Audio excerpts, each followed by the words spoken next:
சிறப்பு அழைப்பாளர்களின் சிறப்புரை வரிசையில் துவக்கமாக புதுச்சேரியின் இன்றைய நிலவரப்படி மிக மிக மிக ரொம்ப பிஸியான ஒரு இன்ஜினியர் அப்படின்னு சாரை சொல்லணும். ஏன்னா புதுச்சேரியுடைய உள்கட்டமைப்பு நிர்வாணம், சாலைகள் சீரமைப்பு, இப்படி பல வேலைகள் தினம் தினம் நடந்துகிட்டு இருக்கு. குறிப்பாக இந்த ஒரு சில நாட்களில் மத்திய ஆய்வு குழுவினர்கள் வேற புதுச்சேரிக்கு வந்திருக்காங்க.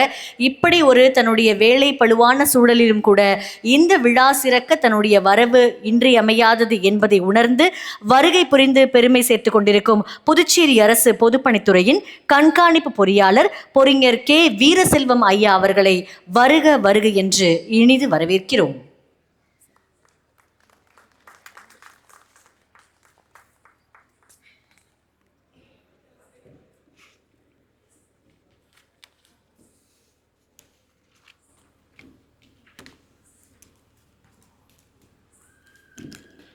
அனைவருக்கும் என்னுடைய மாலை நேர வணக்கத்தை தெரிவித்துக் கொள்கிறேன்.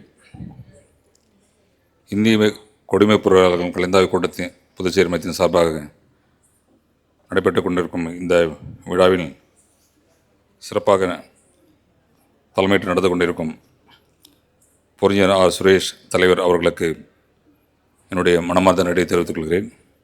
அதுபோல் பொறிஞர் தே முருகன் தலைவர் ACCI புதுச்சேரி மையம் அவர்களுக்கும் என்னுடைய வணக்கத்தை தெரிவித்துக் கொள்கிறேன். அதுபோல் இந்த சபையில் நிறைந்திருக்கும் பொறிஞர்களுக்கும் மற்றும் நண்பர்கள் நிறைய பேர் வந்திருக்காங்க, அவர்களுக்கும் என்னுடைய வணக்கத்தை தெரிவித்துக் கொள்கிறேன். எனக்கு நேரு சார் அவர்கள் எனக்கு அழைப்பு கொடுக்கும்போது நீங்கள் ஒரு சிறப்புரை ஆற்ற வேண்டும் என்று கூறினார்கள். நான் என்ன தலைப்பு என்பது தெரியாது. யார் இதை தலைமை உரை எனக்கு ஒரு டாபிக் கொடுப்பாங்க. அதை நான் எந்த கருத்துமே இல்லாமல் நான் அந்த இன்விடேஷன் திங்கட்கிழமை கொடுத்தப்ப தெரிஞ்சுக்கிட்டேன். அந்த இன்விடேஷன் பார்த்தோன்னா எனக்கு மிக பிடித்தமான ஒரு பேரரசரினுடைய அவர் தலைப்பாக இந்த நிகழ்வுக்கு நடத்தியிருக்கார்கள் என்று நினைக்கும்போது மிக பெருமையாக இருந்தது. நான் கீழ்த்தஞ்சையை சார்ந்தவன், காரைக்கால் சொந்த ஊர் காரைக்கால். சிறு வயதிலே நாங்கள் தஞ்சாவூர் பெரிய கோயிலுக்கு நாங்கள் கல்வி சுற்றுலா சென்றிருக்கோம். கிட்டத்தட்ட பார்த்திங்கன்னா 45 வருடங்களுக்கு முன்பு அந்த கோயிலில் நாங்கள் எங்களுடைய நண்பர்களோடு சென்றோம். அன்றைக்கு நான் கண்ட காட்சிகள் இன்றும் எனக்கு நினைவாக இருக்கின்றது. அது மிகப்பெரிய கட்டிடம், கோவில், மிகப்பெரிய கோவில். பார்த்திங்கனாக்கா அது உள்ளே பார்த்திங்கனாக்கா அந்த ஒவாக்கெல்லாம் ஓடும், அந்த மாதிரி இருக்கும். பார்த்திங்கனாக்கா கல்வி சுற்றுலா தானே உங்களுக்கு. அந்த மாதிரி ஆசிரியர் தலைமையில் நாங்கள் போவோம். எங்களுக்கு எதுவுமே தெரியாது. இதை யார் கட்டினார்கள், இது எப்படி கட்டப்பட்டது, அந்த மாதிரி எந்த விவரமும் தெரியாத காலத்தில் முதல் அந்த கோயிலுக்கு சென்று கல்வி சுற்றுலா முடித்து விட்டோம். அதன் பிறகு காலங்கள் பல வருடங்கள் சென்ற பிறகு வரலாற்றை படித்த பிறகு தான் நமக்கு இந்த கோயில், இந்த ஒரு மிகப்பெரிய ஒரு ஆளுமையில் கட்டப்பட்ட இந்த கோயில் யாரால் கட்டப்பட்டது, எந்த காலகட்டத்தில் கட்டப்பட்டது என்பது நினைக்கும் போது மிக வியப்பாக இருக்கின்றது. கிட்டத்தட்ட 1000 வருடங்களுக்கு முன்பாக கட்டப்பட்ட ஒரு கோவில் நமக்கு எல்லாம் நம்ம இன்று பார்க்கும் சான்றாக உள்ளது.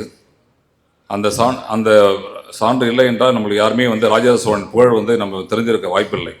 ஒரு வரலாற்றாகவே போயிருக்கும்.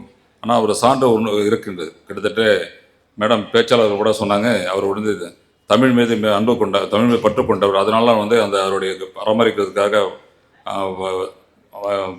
அது அமைக்கப்பட்ட அந்த குழுவில் கூட தமிழர்கள் கவிஞர்கள் இருந்தார்கள், அந்த மாதிரிலாம் சொன்னாங்க. அவர் அந்த தமிழ் அது தமிழை அதை இந்த கட்டிடக்கலையில் அதை புகுத்திருக்கள். நம்முடைய உயர்மை எழுத்துக்களை 216.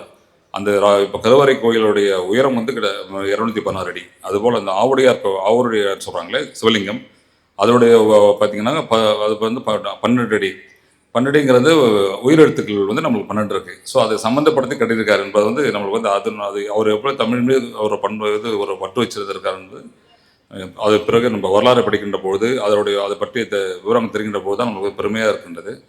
அதுபோல் நீங்கள் ஒரு கற்பனை செய்து கொள்ளுங்கள், தஞ்சாவூர் பிரகதீஸ்வரர் கோயில் தங்கத்தகடுகளால் அது ஒரு பூர்த்தி செய்யப்பட்டது என்று நினைத்து கொண்டால் நீங்கள் கண்டிப்பாக யாரும் நம்ப மாட்டீர்கள்.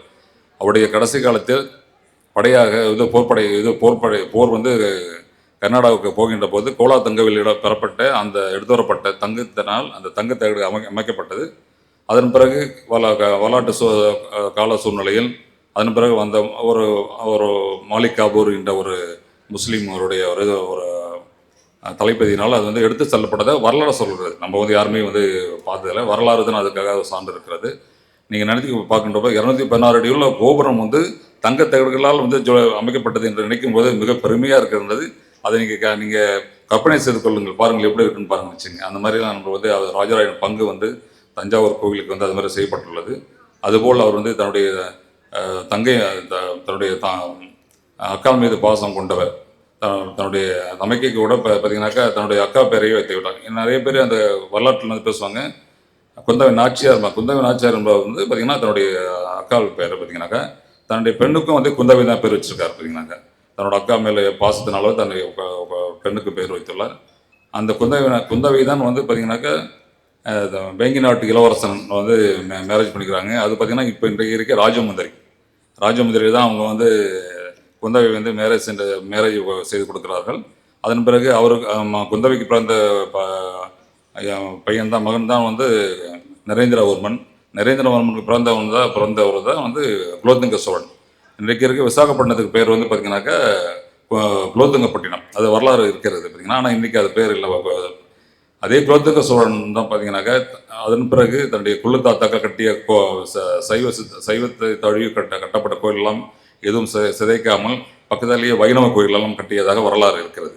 அதுபோல் எண்ணற்ற சிறப்புகள் உள்ள இந்த தஞ்சாவூர் கோயிலை பற்றி நீங்களாம் சென்று பார்க்க வேண்டும். பேச்சாளர்கள் மிக சிறப்பாக நம்ம கண்முன்னே நிறுத்தினார்கள். அவருடைய ஆட்சி பங்கு எப்படி இருந்தது சொல்லி அவர்கள் கூட அந்த சில இதெல்லாம் சொன்னார்கள். சில இன்னைக்குள்ள சமூக அமைப்பெல்லாம் சொன்னாங்க, அதெல்லாம் யாரும் பார்க்கல. அதெல்லாம் வந்து யாருமே கிட்ட வந்து பார்க்கல. 1000 வருடங்கள் முன் நடந்த நிகழ்வு வந்து அது வந்து சொல் வழியாக வந்தது, வழிச்செய்தியாக வந்தது தான் பார்த்தீங்கன்னாக்கா. அது மாதிரி இருந்திருக்குமான்னு தெரியல. ஏன்னா ஒரு செங்கோல் அரசன் அந்த மாதிரி ஒரு அமைப்புகள்லாம் இருக்காது. இப்போ கூட சமூகத்தில் இந்த போராட்டங்கள்லாம் செஞ்சாங்க.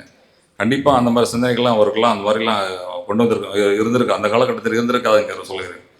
ஏன்னா இது வந்து நம்ம வர காலங்கள் வேறு, அந்த காலங்கள் வேறு பார்த்தீங்கன்னா. அந்த காலங்கள்லாம் அறத்துக்காக மனிதர்கள் வாழ்ந்திருக்காரு. அறம் என்பது ஒரு லட்சியமாக இருக்கும் பார்த்தீங்கன்னா. தவறுகள் இல்லாத ஒரு சமுதாயமாக இருந்திருக்கும் அந்த காலத்தில். அதுபோல் அந்த காலகட்டங்கள் அதை தாண்டி நம்மளாம் வந்திருக்கோம். ஸோ நம்ம அதெல்லாம் எடுத்துக்கொள்ள வேண்டும் சொல்லி கூறிக்கொண்டு இந்த விழாவுக்கு வந்து சிறப்பாக அழைத்த இந்த இந்திய குடிமை பொறியாளருக்கு என்னுடைய நன்றியை தெரிவித்துக் கொண்டு என்னுடைய சிற்றுரையை முடித்துக்கொள்ள நன்றி, வணக்கம். ஐயா அவர்களுக்கு உளமார்ந்த நன்றியை தெரிவித்துக் கொள்கிறோம். பொறியாளர்களுடைய பணியையும் நிகழ்ச்சியின் முக்கியத்துவத்தையும் அடியொட்டி ராஜராஜ சோழனுடைய பெருமையையும் தன்னுடைய சிறப்புரையில் அமைத்து உரையாற்றினார். மீண்டும் அனைவரின் சார்பாக அவருக்கு எங்களுடைய மேலான நன்றியை தெரிவித்துக் கொள்கிறோம்.